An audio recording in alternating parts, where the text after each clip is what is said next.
Do you want to heat some or most of your patio area? Hello, I'm Steve. This is the Patio Heat channel, where we create visual concepts of infrared heating as well as tips for outdoor comfort.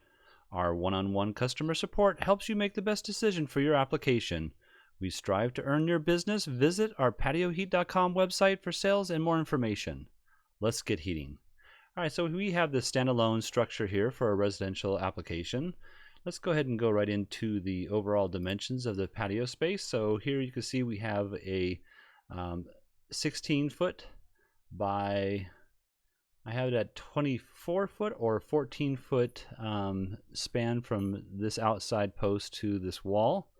There is a TV set here, and I should mention that the height of the beam that I have here is at 7.3, and then the beam going across, or I should say that's the post, and then the beam going across I have at 7'11". I have the inside edge of the top beam over here at approximately 11.1. I believe it was a 6:12 ratio on the slope. This top beam here I have approximately 7 feet, and let's see if there's anything else. I just put some extra concrete out here so this 18-foot span could be different, and I think that's about it. Again, we do have the TV set here, and then I have a 52-inch fan basically centered within the patio space, so I basically put it on the edge of this beam here coming across here. So the center of the patio would be a couple more inches to the right, but that's okay. And let's see what else. Okay, so the statement I made was, do you want to heat up the whole space? And I should mention here that the client did mention that this could be casual seating as well as dining, and so I just have casual seating here, and you'll see the footprint of heat as we talk.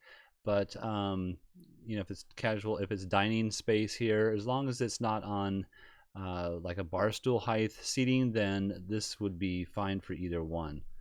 All right, so let's go ahead and look at a couple of the options, and I'm going to go ahead and turn on the option for most of the space here.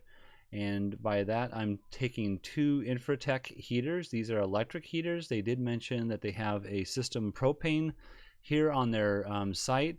However, with a propane heater, I would have to keep the heater below the beams here in order for the gases to, well, two things would have to happen really, is that the heater needs to be in open air so that it can provide itself with a clean combustible oxygen, and the exhaust would flow up in here and fill up this area, so you'd have to place a vent system in here some way.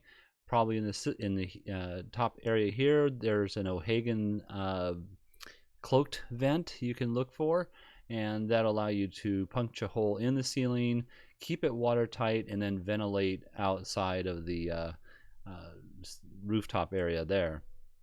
And then it also can match either this style of roof as well as the Spanish tile type of roofing. So in any case, these are 6,000 watt units, and I have them centered within the span from here to here. And the way that I attach them, we'll check it up over here. So I made sure that I'm meeting my 6 inches of clearances above the heater, and so I've just matched the slope of the ceiling, the 6:12 slope, and then I also moved the heater out so I had the 8 inches from this edge here to this edge here, and so we're fine with the clearances above the heater. And also what I did was I had to move the heater down. So there's approximately 2 inches from the ceiling here to the bracket itself. So you'd want to get the extended bracket, and if you're going to do this application, there's a 2-inch, a 4-inch, and a 6-inch extended bracket. And that 2 inch is going to give you the make sure that you meet the clearances below the heater. So that's this 18-inch clearance here below the heater all the way around 4 sides, and then 36 inches in the face or the front of the heater downwards. So that's how I mounted this unit, and the same is true with this one here as well. You can see it's not attached to the ceiling, and we'll go on from there. All right, let's see here. We're going to go look at the footprint of heat with these two units. You can see with this angle, I'm not capturing about maybe 8 inches from this inner post here to the, this is called the carpet area here, is about 8 inches. So I'm not capturing all of the space here. You can see there is some not heated area over here as well as over here. And then also the way the couch is set up here, which is probably not going to be this way, but I'm just meeting about, you know, maybe 6 inches to this wall here. Same is true on this side, but here in the center, however, we have plenty of crossover heat, plenty of crossover at the seating height. So if you had a long table in the center here, this would be just fine. And if you're not looking at heating up these spaces here, but also you could, you know, change your seating arrangement based on what your particular function might be, and that would work fine as well. Now you're going to notice that the elevation of the heater is designed to, you know, penetrate at a little bit higher of an elevation, or I should say it should be mounted at higher elevation to penetrate the floor and the seating area. So we have a lot of heat coming down, so the intensity is very high with these 6,000 watt units, and so you would definitely want a control system with a system like this. Now you can change it to just a simple 4,000 watt unit.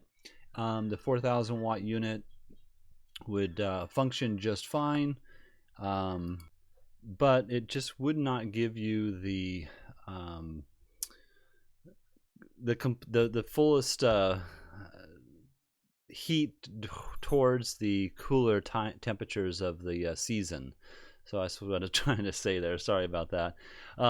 But a 4,000 watt would work fairly well in most environments. This particular application is going to be on the East Coast, so it does get rather cold on the northern East Coast of the US. So I would imagine that this isn't going to work out all the time, but you know, especially if you're acclimated to this type of weather, it would work out pretty good most of the time. All right, let's go ahead and look at the next option, which would be just to add an additional unit. That additional unit is going to be placed over here in the same kind of configuration where we had talked about before, where I dropped it down 2 more inches, 8 inches of clearance here, and excuse me, 6 inches of clearance. I know I said 8 before, so that's 6 inches of clearance to this edge and I did move the heater, so we're approximately, let me just pull this up here.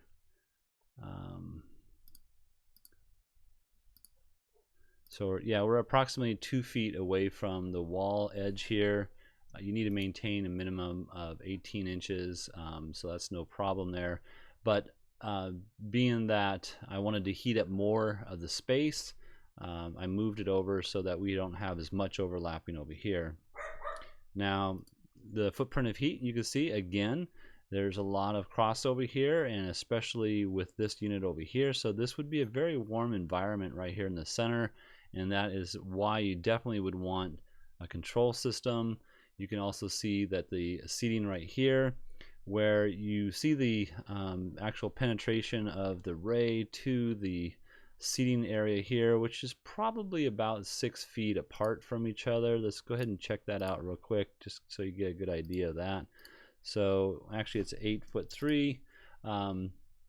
You can see at that, matching the slope of the face with the face of the unit itself, so the same slope of the ceiling, the same slope as the face of the unit, you're getting a pretty good coverage. I wouldn't turn this down because of the fact that we would have to drop the heater down further in order to meet that clearance again, which is that clearance above or below the heater. Oops, let's put that back off there. Here we go. So we're meeting the clearances with that extra 2 inches, but if we change that angle so that it's pointed towards the ground a little bit further, we're going to have to do something different in order to meet that clearance. So, all right, well, I hope this has helped. If you're looking for some assistance with your outdoor heating application and you'd like us to review your plans, please send your information into designs@patioheat.com. I'm Steve, and please tap that like button if you find this video useful. We don't advertise, we're not monetized. YouTube does not support our channel unless we receive your thumbs up, and it really helps our channel, and we thank you so much for that. Have a great day.